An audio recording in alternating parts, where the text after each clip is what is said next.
வணக்கம் இடமலம் நேயர்களே. இன்னைக்கு இருக்க சூழ்நிலையில் பார்த்தீங்கன்னா ஒரு பஸ்ஸு ரூட் அதிகப்படுத்தணும் அப்படின்னா பனையூருக்கு இன்னும் 10 பஸ்ஸு எக்ஸ்ட்ரா விட்டால் எல்லாருக்குமே ஈஸியாக இருக்கும் போல இருக்குது. ஏன்னா எல்லா கட்சியிலேருந்தும் போயிட்டு தாவேக்கால இணையறதுக்காக தாவேக்காவின் ஹெட் குவார்ட்டர்ஸில் 3 மணி நேரம் காத்திருந்து விஜய் ஃபேன்ஸாவது விஜய் படத்துக்கு ஃபர்ஸ்ட் டே ஃபர்ஸ்ட் ஷோக்கு பிளாக்ல முண்டி அடிச்சு டிக்கெட் வாங்கியிருப்பாங்க. பட் அதை விட கூட்டத்தில் அந்த மன்னன் படத்தில் வர கவுண்டமணி ரஜினி மாதிரி மச்சி மச்சி அப்படியே ஆசிட்னு சொல்லிட்டு கஷ்டப்பட்டு தாவேக்கா அலுவலகத்துக்குள்ளே போயிட்டு இப்போ பார்த்தீங்கன்னா பூங்கொத்தை பெற்றிருக்கும் முன்னாள் அதிமுக அமைச்சர்கள் தாவேக்காவில் இணைந்திருக்கின்றனர். அது மட்டும் இல்லாமல் ஒரு படி மேலே போய் ஆதவ அர்ஜுனா என்ன சொல்லியிருக்காருன்னா, அதிமுக தான் தாவேக்காக்கை தாய் கழகம் அப்படின்னு சொல்லியிருக்காரு. உங்களுக்கு புரியுதா? உலகம் அப்படியே தலைகீழாக மாறுறது கூட வாய்ப்பு இருக்குது அப்படிங்கிறது அரசியலில் மட்டும்தான் அப்படிங்கிறது நீங்களாம் புரிஞ்சுப்பீங்கன்னு நினைக்கிறேன். இதை குறித்து கிஷோர் கே சாமன் கிட்ட கேட்டு தெரிஞ்சுக்கலாம். வணக்கம். வணக்கம். ஸோ நீங்கள் அதிமுக கூட ரொம்ப நாள் பயணிச்சிருக்கீங்க. ஸோ தாவேக்காக்கு தாய் கழகமே அதிமுகன்னு இன்றைக்கி தான் தெரியும். அது கொஞ்சம் என்னன்னு விளக்குனீங்க. அதாவது இது எப்படின்னா, அவர்களுக்கு வேண்டியது அவர்களுக்கு கிடைக்கிறது, அதிமுகவுக்கு வேண்டியது அதிமுகவுக்கு கிடைக்கிறது. இப்படி தான் நான் பார்க்குறேன். எப்படின்னா, இங்கே அதிமுகவில் இருந்த மிகப்பெரிய பிரச்சனை என்னென்னா அதிமுகவில் இருந்த தலைவர்களோட நெருங்கி பழகின காரணத்தினால நான் சொல்கிறேன். அதிமுகவில் இருந்த மிகப்பெரிய பிரச்சனை என்னென்னா, நீங்கள் செல்வி ஜெயலலிதா அவர்கள் இருந்த காலம் வரைக்கும் அவங்களுடைய ஆளுமை அப்படின்றது வேறு. அவங்களுடைய காலத்துக்கு அப்புறம், ஏன்னா அவங்க யாரும் தன்னுடைய வாரிசு அப்படின்னு சொல்லாமல் போயிட்டாங்க அப்படின்றதுனால, அவங்க காலத்துக்கு அப்புறம் அவங்க தேர்ந்தெடுத்த வாரிசு யார் அப்படின்றது பார்த்தீங்கன்னா 2 பேர் அங்கே இடம்பெற்றாங்க. 3 பேர் சொல்லலாம். சசிகலா, ஓபிஎஸ், பன்னீர்செல்வம், எடப்பாடி பழனிசாமி அப்படின்னும் பொழுது இதில் யார் அப்படின்னு வரும்பொழுது எடப்பாடி பழனிசாமி அந்த இடத்துல அவருடைய செல்வாக்கை அவர் நிரூபிச்சிட்டாருன்றதான் உண்மை. ஸோ இப்படி நிரூபிக்கப்பட்ட ஒரு நிலையில் அதிமுகவில் இருந்த அடுத்த பிரச்சனை என்ன அப்படின்னா, செல்வி ஜெயலலிதா அவர்கள் எதிர்கொண்ட பிரச்சனை தான். என்னென்னா, எம்ஜிஆர் காலத்தில் இருந்த நபர்கள்லாம் எப்படி கையாள போகிறார் அப்படின்னு ஒரு பெரிய ஒரு அந்த ஒரு ஜென்ரேஷன் கேப் இருக்கும். கம்யூனிகேஷன் எல்லாமே ஜென்ரேஷன் கேப்பை விட நான் பார்த்து வந்த நபர் தானே நீங்கள். நான் தலைவரே பார்த்தவன், புரட்சி தலைவர். நீங்கள் 72ல் அவர் கட்சி ஆரம்பிக்கிறார். யார்? எம்ஜிஆர் கட்சி ஆரம்பிக்கிறார். 72ல் கட்சி ஆரம்பிக்கும்போது கூட இருந்தவங்கெல்லாம் 82ல் இந்த கட்சியில் சேர்ந்த ஒரு நபருக்கு கீழே பணி செய்யணும் அப்படின்னு வரும்பொழுது, அவங்களோட தலைமையில் பணி செய்யணும் அப்படின்னு வரும்பொழுது, அது கண்டிப்பாக அவங்க ஏற்றுக்க மறுப்பாங்க. ஏன்னா இந்த கட்சியை பொறுத்த வரைக்கும் அது அதிகாரத்தை சுவைத்து வளர்ந்த கட்சி அப்படின்னும் பொழுது, அந்த இடத்துல நான் எம்ஜிஆரோடயே இருந்திருக்கேன், நான் அமைச்சராகவே இருந்திருக்கேன், அப்போல்லாம் நீ யார்? அப்போ நீ ஒரு ஆஃப்டர் ஆல் நடிகை தானே, ஒரு ஈகோ அப்படின்ற அந்த ஒரு தாட் ப்ராசஸ் கண்டிப்பாக அவங்களுக்குள்ளே இருந்திருக்கும். அதை ஓவர் கம் பண்ணுறதுக்கு அவங்களுக்கு நேரம் பிடிச்சது. அப்படியே அதை இப்போ பொருத்தி பார்த்தீங்கன்னாக்கா இப்போ அதே தான். எடப்பாடி பழனிசாமி அவர்களை முன்மொழிந்தவர்கள் அல்லது எடப்பாடி பழனிசாமி அவர்களை இன்றைக்கி பொதுச் செயலாளராக இன்றைக்கி அவர் இருக்கார் அப்படின்னாக்கா அதுக்கு காரணமான நிறைய பேர் தான் இன்றைக்கி எதிர்த்துக்கிட்டு இருக்காங்க. கூட இருந்தவங்க தான் இன்றைக்கி எதிர்க்கிறாங்க. சசிகலா எதிர்த்ததாக இருக்கட்டும் அல்லது பன்னீர்செல்வம் எதிர்த்ததாக இருக்கட்டும், அதெல்லாம் விட்டுருங்க. ஒற்றை தலைமை அப்படின்னு சொல்லிட்டு திரு எடப்பாடி பழனிசாமி அவர்களை இவர் தான் எங்களுக்கு பொதுச்செயலாளராக வர வேண்டும் அப்படின்னு முன்மொழிந்தவர்கள் தான் இன்றைக்கி எதிர் முகாமில் நிற்கிறாங்க. அவங்க நிற்கிறதுக்கு பல காரணங்கள் இருக்குது, அதுக்குள்ளே நம்ம போக வேண்டாம். சரி சரி, I think it is not required. But இப்போ நீங்கள் இங்கிருந்து அதுக்கான பதில், அதற்கான விடை இன்னொரு கட்சியில் போய் சேருவது அப்படின்ற ஒரு முடிவு எடுக்கும் பொழுது, அப்போது அந்த இடத்துல நம்ம என்ன பார்க்குறோம் அப்படின்னா, இவருக்கு அது இன்னும் ஈஸியாகிடுதில்ல. நீங்கள் ரோட் கிளியர், நீங்கள் 1.5 கோடியோ 2 கோடியோ தொண்டர்கள் படைய வைத்திருக்கிறார்கள்னு சொல்கிறாங்க. 1,24,00,000 வாக்குகளை பெற்றிருக்கிறாருன்னு வச்சுப்போம். ஸோ குறைந்தபட்சம் அவருக்கு 75,00,000 தொண்டர்களாவது இருக்கணும். 1,24,00,000 வாக்குகளை பெற்றிருக்கணும்னாக்கா ஒரு 75,00,000 தொண்டர்களாவது இருக்கணும்னு நீங்கள் 1 கோடி தொண்டர்கள்னு வைத்து கொண்டாலும் கூட, இந்த 1 கோடி தொண்டர்களையும் ஒருத்தர் அந்த பக்கம் போனாலும் அந்த இடத்துல நிரப்புவதற்கு 10 பேர் ரெடியாக இருக்கான். 10 பேருக்கும் தகுதி இருக்குது, 10 பேரும் தகுதி வாய்ந்தவன் தான். அப்படிங்கும் பொழுது இப்போது இவ்வளோ நாள் வரைக்கும் அந்த முடிவை எடுக்க முடியாமல் தவிச்சிட்டு இருந்தாருன்னு தான் நான் பார்க்குறேன். திரு எடப்பாடி பழனிசாமி எந்த முடிவையும் எடுக்க முடியாமல் தவிச்சிட்டு இருந்தார். கட்சியை பொறுத்த வரைக்கும் ஆட்சியில் நிர்வாகத்தில் அவர் எல்லாம் பண்ணாரெல்லாம் ஓகே. ஆட்சி நிர்வாகத்துக்கு அப்புறம் எதிர்கட்சியாக வரும்பொழுது அவருக்கு இருந்த மிகப்பெரிய ஹேண்டிகேப்பாக நான் பார்க்குறது என்னென்னா, யார் மேலேயும் நடவடிக்கை எடுக்க முடியாது. ஏன்னா யார் மேலே நடவடிக்கை எடுத்தாலும் நாங்களாம் சேர்ந்தன நீ வந்த, நாங்களாம் சேர்ந்தன நீ வந்த அப்படின்ற அந்த ஒரு டாக் வந்துடும். இப்போ அதுக்கு இடம் கொடுக்காம அவங்களா போய் சேர்றாங்க. திரு கடம்பூர் ராஜுவோ, கடலூரில் திரு எம்சி சம்பத்தோ, இல்லை வேறு பகுதியில் இருக்கக்கூடிய நபர்களோ இவங்க போய் சேரும்பொழுது என்ன ஆகுது அப்படின்னா, அந்த இடத்துல வேற ஒருத்தன் ஃபில் பண்ணுறதுக்கு ரெடியாக இருக்கு, இன்னும் ஈஸியாகிடுது இவருக்கு அப்படின்னு தான் நான் பார்க்குறேன். இப்போ இதனால் போகிறதுனால இழப்பு இல்லையானா கண்டிப்பாக இழப்பு தான். என்ன இழப்புனா இவங்க கட்சிக்காரங்க அவங்க போகிறாங்களே அப்படின்ற ஒரு எமோஷ்னல் கண்டிப்பாக இழப்பு இருக்க தான் செய்யும். ஆனால் அதை கடந்து நீங்கள் பார்க்கும்பொழுது அதிமுகவுக்கு இது தேவை. நெசசரி ஹேர்கட், ஒரு கிளீனிங் மாதிரின்னு சொல்கிறீங்களா அப்படின்றது தேவை. தாவேக்காவுக்கு அவங்களுக்கு தலைவர் இருக்கார், தொண்டர்கள் இருக்காங்க, ஸ்ட்ரக்சர் இல்லை. அப்போ அந்த ஸ்ட்ரக்சரை கொடுக்கணும் அப்படின்றதுக்கு தாவேக்காவுக்கும் இது தேவை. ஸோ அதனால் இங்கேருந்து அவங்க போகிறாங்க அப்படின்னா சரி. இப்போது இன்னொரு மாதிரி கருத்துக்கள்லாம் நிறையா பார்க்க முடிஞ்சுது. விஜய் இருக்கு, முதல்ல விஜய் அவர்கிட்ட என்ன கேட்குறாங்கன்னா, தளபதி நீங்கள் வந்து இவங்கெல்லாம் சேர்த்துக்காதீங்க, ரொம்ப உயிர்ப்போட இளைஞர்கள் நிறைய பேர் இருக்காங்க, அவங்களுக்கு வாய்ப்பு கொடுங்க. இவங்கெல்லாம் வந்து பார்த்தீங்கன்னா வெவ்வேறு கட்சிகளில் இருந்து ஊழலில் திளைச்சவங்க, பழைய அரசியல் பண்ணவங்க, இவங்களே நீங்கள் தாவேக்காக்குள்ளே கொண்டு வரதுனால தாவேக்கா வந்து டைல்யூட் ஆயிரும், அதனால் நீங்கள் ஒரு தவறு செய்கிறீங்கன்ற மாதிரி போட்டிருந்தாங்க. இது எந்த அளவுக்கு நியாயமான ஒரு கூற்று தான். ஏன் நியாயமான கூற்று சொல்கிறேன்னா, நீங்கள் நிறைய எம்எல்ஏக்கள் எடுத்தீங்கன்னாக்க, இன்றைக்கி தாவேக்கால இருக்கக்கூடிய நிறைய எம்எல்ஏக்கள் இதை வந்து உதவாநிதியே பார்த்தீங்கன்னா கேள்வி கிண்டலமாக சொல்கிறாப்புல. ஆனால் தொகுதியில் இருக்க அமைச்சர் யாருன்னு முதலமைச்சருக்கே தெரியாது, யார் எம்எல்ஏ அப்படின்னே தெரியல அப்படின்னு. முதலமைச்சருக்கே தெரியாதுன்றதெல்லாம் நான் ஏற்றுக்கல. முதலமைச்சருக்கு தெரியாமலாம் இருக்காது. ஸ்டாலின் எந்த அளவுக்கு அவருடைய எம்எல்ஏக்கள் யாருன்ட்டு தெரிந்து வைத்திருந்தாரோ அதை விட அதிகமாகவே முதலமைச்சர் விஜய் அவர்கள் அவருடைய எம்எல்ஏக்கள் யார் என்பதனை தெரிந்து வைத்திருக்கிறார். அதில் ஒன்றும் மாற்று கருத்து கிடையாது. சரியா? ஸ்டாலின் அளவுக்கு அவர் ஒன்றும் தத்தி கிடையாது. ஆனால் இங்கே என்னென்னா, அவங்களுடைய அப்படி அவங்க சொல்கிறாங்க அப்படின்னா அதுலேயும் உண்மை இல்லாமல் இல்லை. என்னென்னா, ஏன் ஆள் பேர் தெரியாத ஒரு எம்எல்ஏக்கு ஓட்டு போடுறாங்க? புஷி ஆனந்த் என்பவர் யாருன்னு யாருக்கும் தெரியாது. பாண்டிச்சேரிக்காரரு. அவர் பாண்டிச்சேரிக்காரரு. அவர் அந்த டிநகரில் ஜெயிக்க வைக்க வேண்டிய அவசியம் கிடையாது. டிநகர்லேயே சுற்றி வந்து டிநகர் மக்கள் கூடயே இருந்து, டிநகர் மக்களுக்கு வெள்ளம் என்றாலும் கூட இருந்து, கோடை காலத்தில் அவர்களுக்கு வேண்டிய என்ன செய்யணுமோ அதையும் செய்து, இப்படி எல்லாமே செய்து வந்தவர் யார்? சத்யா, டிநகர் சத்யநாராயணன். அப்படி இல்லைன்னா அந்த பக்கம் பார்த்தீங்கன்னாக்க அவங்க யார் எம்எல்ஏ கருணாநிதியா, ஜெய கருணாநிதி, ஜெய அன்பழகன் குடும்பம். அவங்க ரெண்டு பேருமே பார்த்தீங்கன்னாக்க டிநகர்லேயே கேம்ப் போட்டுருந்தவங்க, இருந்து டிநகர் தொகுதி மக்களுக்காக செஞ்சவங்க. ஆனால் வேண்டாம் என்று மக்கள் நிராகரிக்கிறாங்க. அப்போ அந்த நிராகரிப்பு ஏன் அப்படின்னா விஜய் என்பவருக்காக மட்டும் கிடையாது. நிராகரிப்பு ஏன் அப்படின்னா இந்த பழையன வேண்டாம், எங்களுக்கு புதியன வேண்டும். அந்த ஆளுடைய பேர் எங்களுக்கு தெரியலனாலும் பரவாயில்ல, அந்த முகத்தை நாங்கள் பார்க்கவில்லைனாலும் பரவாயில்ல, எங்களுக்கு பிரச்சனை கிடையாது, எங்களுக்கு வேண்டாம் அப்படின்ற அந்த முடிவை எடுக்கிறாங்க அப்படின்னா அதுதான் பலம், தாவேக்காவோட பலம். இப்போ அந்த பலத்தை வைத்து நீங்கள் ஆட்சிக்கு வந்துட்டு நீங்கள் திரும்பவும் இந்த ரெண்டு கட்சிகள்லேருந்து ஆட்கள் எடுக்கிறீங்கன்னா, ஏற்கனவே உங்களுடைய கட்சியில் கிட்டத்தட்ட 106 வேட்பாளர்கள் மாற்றுக் கட்சியிலேருந்து வந்தவர்கள் தான். சரியா? அப்படி இருக்கும் பொழுது நீங்கள் திரும்பவும் அதே தான் பண்ண போகிறீங்க அப்படின்னா, அப்போது அந்த என்ன காரணத்திற்காக உங்களுக்கு வாக்களித்து மக்கள் கொண்டு போய் உட்கார வச்சாங்களோ அது வந்து நீர்த்து போயிடுது. பட் அதை பற்றி சிந்திக்க வேண்டியது விஜயோட கட்சிக்காரங்க, நம்ம கிடையாது. நமக்கு என்ன வந்தது? நம்மை பொறுத்தவரைக்கும் நம்ம எப்படி பார்க்குறோம்? இந்த ஆட்சி மக்களுக்கு நல்லது செய்கிறதா, அந்த ஆட்சிக்கு ஆதரவு தெரிவிக்க போகிறோம்.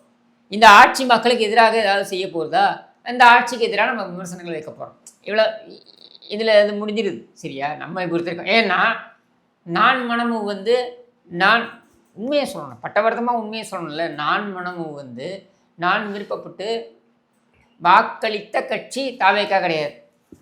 அப்படின்னும் பொழுது இப்போ அவங்க செய்யக்கூடிய எல்லாத்தையும் முட்டு கொடுக்க வேண்டிய அவசியம் எனக்கு கிடையாது. சரி. ஸோ இவ்வளோதான். சரி ரைட். இப்போது அழுகுற போட்டி, சிரிக்கிற போட்டிலாம் இருக்குது. அழுகுற போட்டின்றது பார்த்தீங்கன்னா கொளத்தூரில் அழுகுற போட்டியில் யார் ஜெயிச்சா? சேகர் பாபுவா இல்லை சத்யராஜா? ஏன்னா சத்யராஜ் வந்து பார்த்தீங்கன்னா வந்து கண்ணாடி போட்டாலும் அந்த கண்ணீர் வந்து தெரியுதுன்னு மக்கள் எல்லாம் அதை ஃபுல்லாக ட்ரெண்ட் பண்ணிட்டு இருக்காங்க. முதல்வர் ஏன் தான் தோத்தாரு, முன்னாள் முதல்வர் தெரியலன்னு சொல்லிட்டு அவர் வந்து அழுகுறாரு. அங்கே பார்த்தா அவர் அழுது முடிச்சோன்னா அவங்க பையன் சிபிராஜ் ஒரு ட்வீட் போடுறாரு, நெகட்டிவ் எனர்ஜியை தவிர்ப்போம் அப்படின்னு சொல்லிட்டு. ஸோ உண்மை தானே. நீங்கள் குளத்தூரில் ஸ்டாலின் தோத்து விட்டாரே. குளத்தூரில் என்ன பெரிய ஸ்டாலின், என்ன பெரிய செக்கிழுத்த செம்மல? ஸ்டாலின் யார்? 84 நீ போட்டிடுற, உங்கள் அப்பா போட்டியிடல, உங்கள் அப்பா ஓடி விட்டாப்புல போட்டியிட மாட்டேன்னு. 84 நீ போட்டிடுற, நீ தோற்று போகிற. 89 நீ போட்டிட்டு ஜெயிக்கிற, இரட்டை இலை இல்லாமல் நீ ஜெயிக்கிற. அதாவது எதிர்த்தரப்பில் இரட்டை இலை இல்லை, இரட்டை இலை இல்லை, நீ ஜெயிக்கிற. சரியா? இரட்டை இலை முடக்கப்பட்டது, அதனால் நீ ஜெயிக்கிற. 91 நீ தோக்கிற. 96 அந்த எதிர்ப்பு அலை பயங்கரமாக ஜெயலலிதா அவர்களுக்கு எதிராக சூப்பர் ஸ்டார் ரஜினிகாந்த் துணையோட நீ ஜெயிக்கிற. நீ கூட அவர் சொல்கிறார் சூப்பர் ஸ்டார் என்னுடைய நண்பன் அப்படின்னு சொல்கிறார் இல்லையா? அதனால தான். சரியா? அவர் வச்ச படத்தோடைய பேர் தளபதி. அதை எடுத்து வணக்கப்பட்ட பேராக நீ வச்சுக்கிற. சரியா? அடுத்து 2001 நீ வந்து ஜஸ்ட் பாஸில் ஜெயிக்கிற. 2006 நீ வந்து பார்த்தீங்கன்னா நீ ஜெயிக்கிறன்னு வச்சுப்போம். 2011 நீ ஜெயிக்கிற. ஸோ இது எல்லாமே நீங்கள் எடுத்து பார்த்தீங்கன்னா ஸ்டாலின் வந்து இன்னாருடைய மகனுங்கிற ஒரு காரணத்தினால தான் நீ ஜெயிச்சிருக்க. வேறு என்ன காரணமும் கிடையாது. அது குறைந்தபட்சம் நீங்கள் எடப்பாடி பழனிசாமி, ஏன்னா ஸ்டாலின் முதலில் ஜெயித்த தேர்தல் 1989. அதே தேர்தலில் ஜெயித்தவர் எடப்பாடி பழனிசாமி. அவர் முதல் முறை போட்டியிட்டு ஜெயிக்கிறார். அவர் அதே தேர்தலில் பார்த்தீங்கன்னா சேவல் சின்னத்தில் ஜெயிக்கிறார். ரெட்டலை இல்லை. ரெட்டலை இல்லாததுனால ஸ்டாலின் ஜெயித்தார். ரெட்டலையே இல்லை என்றாலும் எடப்பாடி பழனிசாமி ஜெயித்தார். 2 பேரும் அவங்களுடைய அரசியல் பயணத்தை அங்கிருந்து பெரிய லெவலில் சட்டமன்றத்தில் ஆரம்பிக்கிறாங்க. 2 பேருக்கும் அதுக்கு முன்னாடியே அரசியல் பயணம் இருந்தாலும் கூட இவர் சொல்கிறாரு, நான் புரட்சித்தலைவர் எம்ஜிஆர் அவர்கள் 72 கட்சி ஆரம்பித்தார். 75 76 நான் வந்து 77 78 நான் அந்த கட்சிக்குள்ளே வந்துட்டேன் அப்படின்னு அவர் சொல்கிறாரு. அதே மாதிரி ஸ்டாலின் வந்து பார்த்தீங்கன்னாக்கா மிசா கசமுசா பொம்பளை மேட்டரில் உள்ளதுக்கு போட்டாலும் அதை வந்து கட்சிக்காக பண்ணேன் அப்படின்னு சொல்லி அவர் சொல்கிறாருன்றதே நம்ம வச்சுப்போம்.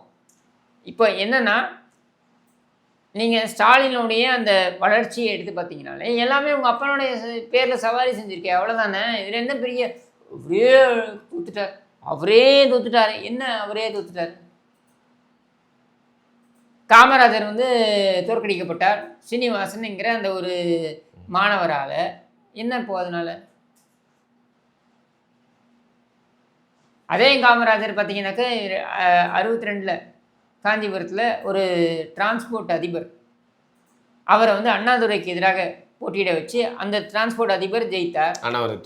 அண்ணாதுரை அவர்கள் தோற்றார். So what? இப்போ அந்த ஸ்ரீனிவாசன் என்பவர் என்ன ஆனார்? அதுக்கப்புறம் பார்த்தீங்கன்னா அவர் கடைசி நாட்களில் அவர் வந்து இதில் அதிமுகவில் இருந்தார்.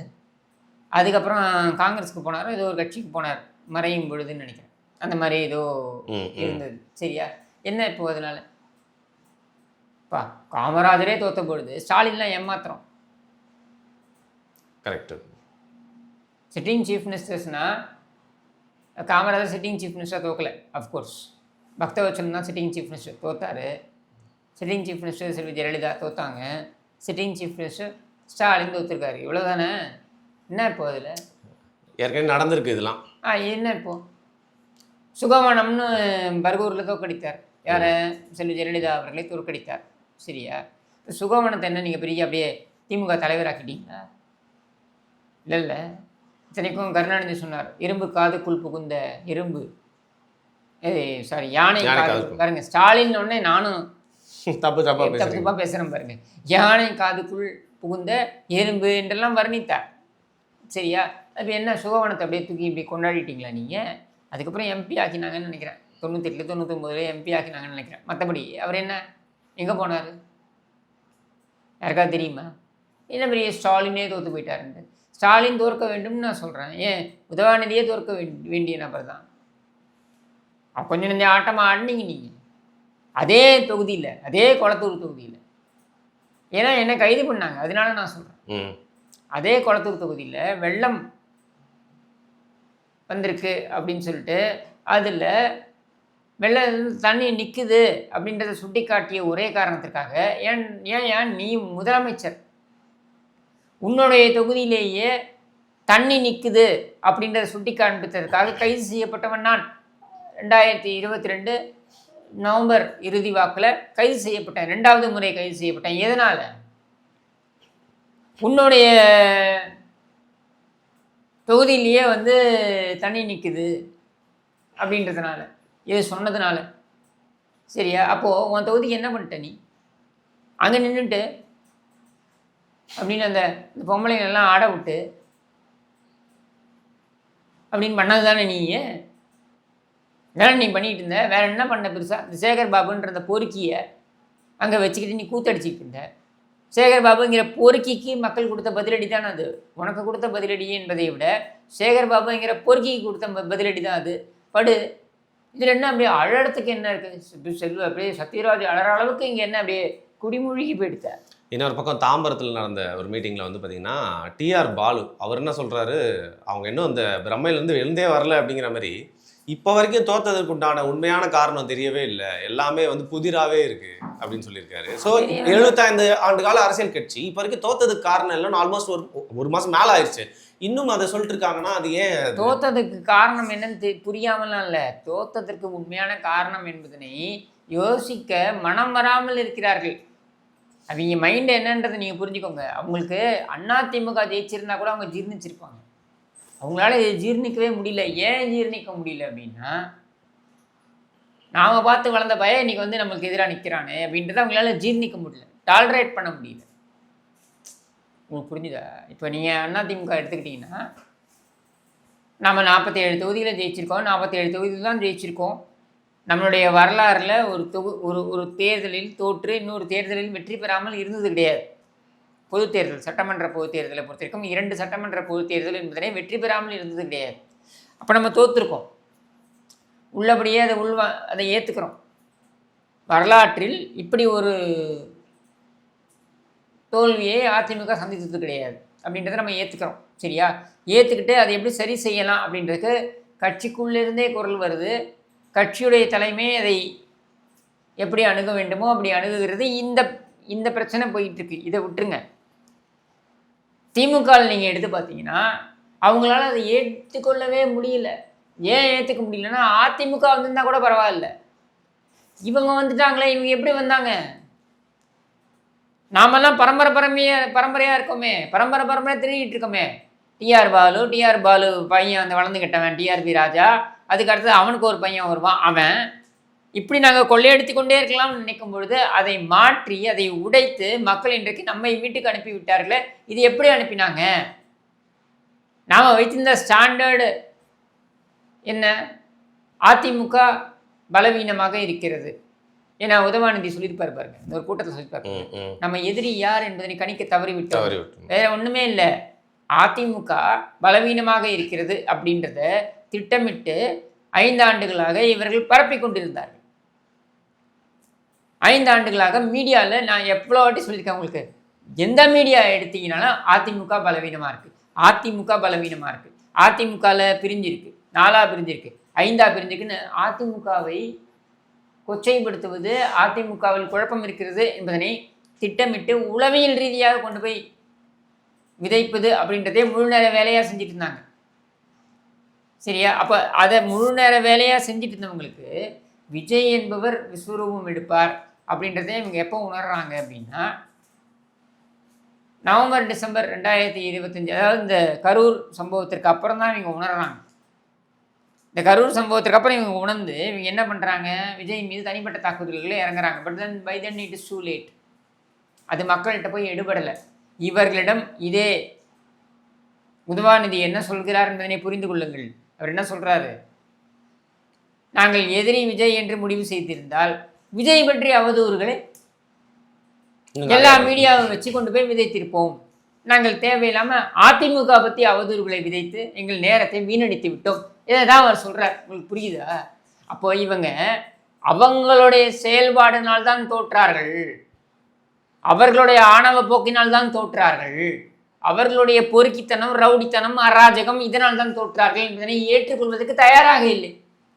டிஆர் பாலு அதுக்கு என்ன சொல்கிறது, தென் மாவட்டக்காரங்களெல்லாம் வந்து கத்தி எடுத்துகிட்டு வரவன், அருவா எடுத்துகிட்டு வரவன். இப்போ தென் மாவட்டக்காரங்களாம் அருவா எடுத்து வரவன், வட மாவட்டக்காரங்களாம் இல்லை பிளேடால் கிழிப்பாங்கன்னா ஆமாம், அந்த கருத்தையும் சொல்லி என்ன கேவலமான கருத்து இது?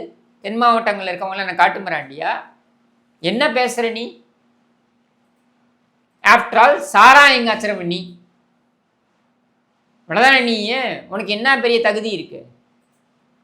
ஊர் பணத்தை கொள்ளையடித்து நாடு முழுக்க அந்த நெடுஞ்சாலைக்கு வந்து பெயிண்ட் அடிப்பாங்க தெரியுமா, ரோடுக்கு நடுவில் எல்லோ பெயிண்ட் அடிப்பாங்கல்ல, அந்த மாதிரி நாடு முழுக்க வாஜ்பாய் பீரியடில் அந்த பெயிண்ட் அடிக்கிற கான்ட்ராக்ட் எடுத்து கப்பல் வாங்கின திருட்டு பயணி. உனக்கு என்ன இருக்கு பெரிய தகுதி பேசுவதற்கு? தென் மாவட்டக்காரங்களாம் அருவா எடுத்துகிட்டு வருவான்னு சொல்கிற, ரோஷம் உள்ளவன் அருவா எடுக்கிறான், உனக்கு என்ன எடுக்க முடியும்? ஆஃப்டர் ஆல் சாராயங்காசுற பயதானே நீ, திருட்டு பயதானே நீ. அப்போ இவங்க டினையல் மோட்லேயே இருக்காங்க.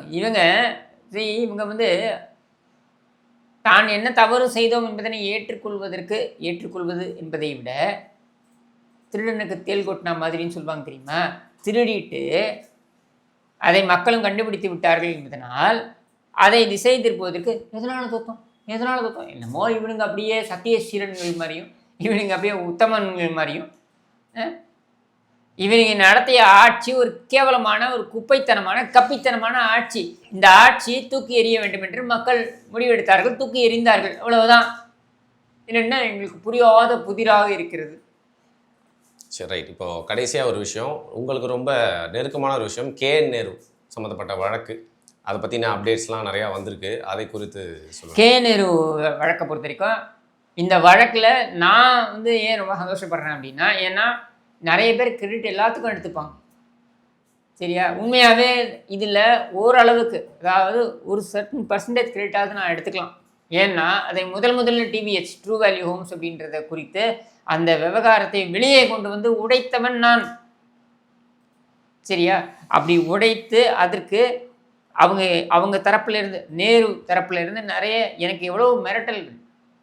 அதை கடந்து நான் நேருக்கே கால் பண்ணேன். இது நான் பல முறை வீடியோக்களில் பதிவு பண்ணியிருக்கேன், திரும்பவும் பதிவு பண்ணுறேன், உங்ககிட்டே பேசும்போது பதிவு பண்ணியிருக்கேன், திரும்பவும் பதிவு பண்ணுறேன். இதே நேருவுக்கு கால் பண்ணி உங்கள் ஆளுங்க என்னை கூப்பிட்டு மிரட்டுறாங்க. எதுக்கு மிரட்டுறாங்க? நான் என்ன தப்பு பண்ணேன்? வேலை வாங்கி தரேன்னு சொல்லிட்டு உங்களுக்கு தெரிந்தோ தெரியாமலையோ ஆனால் உங்கள் பேரை பயன்படுத்தி பல்லாயிரக்கணக்கான மக்களை ஏமாற்றி இருக்கிறார்கள். 1,00,000 பேர் போய் தேர்வு எழுதியிருக்காங்க. 1,00,000 பேர் தேர்வு எழுதினதில் நீ வந்து ஏற்கனவே தேர்வு எழுதுவதற்கு முன்னாலேயே நீ வந்து இவன் தான் பாஸ் பண்ண போகிறான் அப்படின்னு காசை வாங்கி நீ முடிவு பண்ணிட்ட. அதுக்கு ஏற்ற மாதிரி உட்காந்து ட்ரூ வேல்யூ ஹோம்ஸ் அப்படின்ற அந்த ஒரு ரியல் எஸ்டேட் நிறுவனத்தில் உட்காந்து நீ எல்லாத்தையும் முடிவு பண்ணுற. இப்போ இந்த 1,00,000 பேர் எழுதினவெல்லாம் முட்டா பயலா? அவன் ஏன் வந்து எழுதினான்? ஏன் எழுத வச்ச?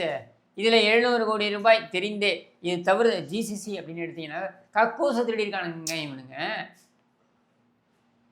பொதுமக்கள் பயன்படுத்தக்கூடிய பொது கழிப்பிடம் இருக்கு பாருங்க, அந்த கக்கூஸ்ல 800 கோடி ரூபாய் ஒரே ஆண்டில் திருடியிருக்கானுங்க. சரியா? அதை நீ யோசிச்சு பாருங்க. அதே தூய்மை பணியாளர்கள் ரோட்டில் இருந்து கதறினாங்கல்ல, அவங்க கேட்டது ஆஃப்டர் ஆல் 20 கோடி ரூபாய் ஒரு ஆண்டுக்கு சம்பள உயர்வா, அது அவங்களுக்கு கிடைக்கக்கூடிய சம்பளத்தை அப்படியே கொடுங்க, தனியாருக்கு தாரை வாக்காதீங்க அப்படின்ட்டு. அந்த 20 கோடி ரூபாய் நீ மிச்சம் பண்ணுறன்ட்டு 800 கோடி ரூபாய் நீ ஒரே ஆண்டில் திருடிருக்கிய. 20 கோடி ரூபாய் இன்ட்டு 5 ஆண்டுன்னு போட்டால் 100 கோடி ரூபாய் தானே வருது. மனித உருவில் தெய்வங்கள் தானே அவங்க, நம்முடைய கழிவுகளை எல்லாம் அள்ளக்கூடியவர்கள் தானே அவர்கள். அப்படின்னும் போது மனித உருவில் தெய்வங்களாக தான் நான் அவங்கள பார்க்குறேன், தெய்வ தூதர்களாக தான் நான் பார்க்குறேன். அப்படி பார்க்கக்கூடிய அவர்களுக்கு கொடுக்க மனமில்லாத நீ, ஏதோ ஒரு நாய், உன் கம்பெனியில் ஒர்க் பண்ணுற ஒரு நாய் 800 கோடி ரூபாய் திருட்டு போகுது உன் பேரை சொல்லி, அதில் உனக்கும் பங்கு வந்திருக்கலாம், அது விசாரணையில் தெரிய போகுது. ஏதான கேள்வி கேட்குறோம். இதை கேள்வி கேட்டதுக்கு தான் என் மேலே வந்து மிரட்டல். நீ எப்படி நடந்து போகிற உன் வீட்டுக்குன்னு பார்த்துடலாம், நீ எப்படி எங்கே போகிறன்னு பார்த்துடலாம். என்னடா பண்ணுவீங்க? ஊர் காசை திருடி, ஊர் பணத்தை திருடி சுதந்திரமாக அலையிற உங்களுக்கே வெக்கமான ரோஷம் கிடையாது. நெஞ்சை நிமித்திட்டு அலையிறீங்க, சிரிச்சுக்கிட்டு அலையிறீங்க. என்ன, நான் ஊர் பணத்தை திருடி இருக்கேன், நான் ஏன்டா பயப்படணும்? என்ன பண்ணுவீங்க? மிஞ்சி போனால் என்னடா பண்ணுவீங்க? அப்படின்னு தைரியமாக நம்ம வந்து வெளியில் கொண்டு வந்து அதை வெளியிட்டோம். சரியா? அப்படியான அந்த வழக்கில் தான் இப்போ இதை முடிவெடுத்திருக்காங்க. விஜய் சரியான ஒரு முதலமைச்சர் விஜய் அவர்கள் சரியான ஒரு நடவடிக்கையை எடுத்திருக்கிறார். அவர் அவர் எடுத்திருக்கின்ற நடவடிக்கை ஒரு கேள்வியும் முன்வைக்குது. என்னன்னா, பாஜகவை நோக்கி வைக்கப்படுகின்ற கேள்வி, இப்போ நான் முடிவெடுத்துட்டேன். திமுக ஆட்சி இருந்த பொழுது போட முடியாமல் இருந்தது எஃப்ஐஆர், முடிவெடுத்துட்டேன். இப்போ நீங்கள் முடிவெடுங்கன்றார். The ball is on your court. உயர்நீதிமன்றம் என்ன சொல்லுதுன்னா, இதுக்கு முன்னாடி இருந்த வக்கீல், அரசு வக்கீல், நாங்கள் அடுத்த ஹியரிங்கும் பொழுது தான் நாங்கள் வந்து முடிவெடுப்போம்னு சொன்னீங்களே, அதுக்கு முன்னாடி நீங்கள் எப்படி முடிவெடுத்தீங்க? அது வரைக்கும் நாங்கள் முடிவெடுக்க மாட்டோம்னு உத்தரவாதம் கொடுத்தீங்களேன்னு கேட்குது உயர்நீதிமன்றம். அதுக்கு இப்போ இருக்கக்கூடிய அரசு வக்கீல் சொல்கிறாரு, அது அந்த அரசு வக்கீல் கொடுத்த, இதுக்கு முன்னாடி இருந்த அரசு வக்கீல் கொடுத்த உத்தரவாதம், அதுக்கு நாங்கள் உடன்பட வேண்டிய அவசியம் கிடையாதுன்ட்டு. இது குறித்த முடிவை 23ஆம் தேதி எடுக்கப் போகிறார்கள். அது வரைக்கும் மத்திய அரசாங்கம் சொல்கிறேன், சாரி, மத்திய ஏஜென்சி அவங்க வந்து, அதாவது அமலாக்கத்துறை வந்து நடவடிக்கை எடுக்கக்கூடாது அப்படின்னு இடைக்கால தடை போட்டிருக்காங்க. 23ஆம் தேதி உங்கள் அது தெரிஞ்சு போயிடும்ல. 1.